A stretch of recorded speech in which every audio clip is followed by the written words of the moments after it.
जय श्री हरि। आज हम सुनेंगे कार्तिक पूर्णिमा के अगले दिन पड़वा को सुनने वाली कथा चिड़ा और चिड़ी की कथा। इस कथा को सुनते वक्त हमें आटे से घर बनाते हैं और आटे की ही चिड़ा चिड़ी बनाते हैं। आटे के चिड़ा चिड़ी बनाकर घर में हम बीचों बीच रखते हैं और उन्हें कपड़े पहनाते हैं और आटे के घर में घर का सारा सामान रखते हैं। चिड़ा और चिड़ी को खील बताशे का भोग लगाते हैं। इस दिन खिचड़ी बनाते हैं और आम का अचार रखकर ठाकुर जी को भोग लगाकर खुद भी प्रसाद खाते हैं। तो चिड़ा चिड़ी की कथा इस तरह से है। 4 चिड़ियाँ थीं, चारों कार्तिक मास में कार्तिक नहाती थीं। फिर पूर्णिमा के अगले दिन यानी कि पड़वा के दिन चारों चिड़ियों ने सोचा कि चलो खिचड़ी बनाते हैं। चारों चिड़ियों में से एक चिड़िया चावल लेने चली गई, एक चिड़िया दाल ले आई और एक चिड़िया घी ले आई और चौथी चिड़िया नमक ले आई। चारों चिड़ियों ने मिलकर खिचड़ी बनाई। सबने सोचा कि पहले नहा लिया जाए तब हम खिचड़ी को खाएंगे। तो सारी चिड़िया नहाने चली गई।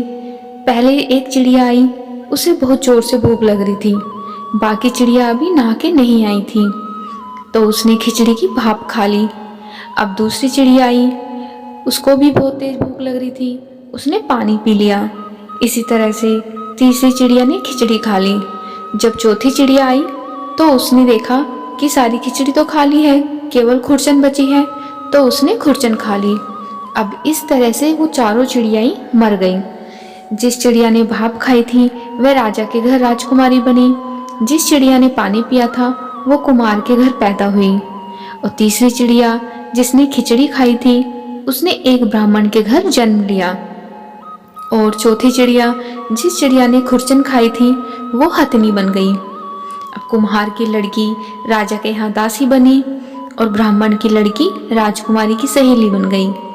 हथनी भी राजा के यहाँ ही थी, तो राजकुमारी को अपने पिछले जन्म की सारी बातें याद थीं।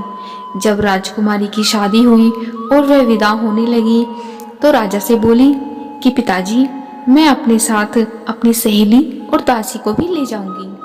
तब उसके पिता ने कहा कि ठीक है बेटी, तुम अपने साथ अपनी सहेली और दासी को भी ले जाना। राजकुमारी ने कहा कि पिताजी, मुझे हथनी भी चाहिए। तो राजा ने कहा कि अच्छा ठीक है, हथनी को भी अपने साथ ले जाओ। राजा ने अपने नौकर भेजे कि जाओ हथनी को ले आओ, लेकिन हथनी उठी ही नहीं।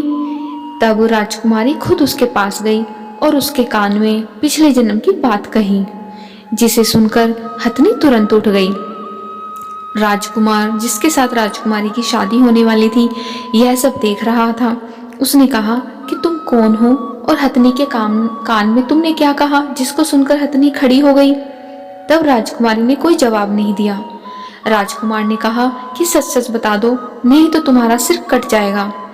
जब राजकुमारी ने राजकुमार को अपने पिछले जन्म की सारी बातें बताईं और राजा ने भी सारी बातें सुनी और कहा कि अगर कार्तिक स्नान का इतना बड़ा महत्व है तो हम भी जोड़े से कार्तिक स्नान करेंगे और खूब दान और पुण्य करेंगे। तो इसलिए कार्तिक मास नहाने का सबसे बड़ा पुण्य है।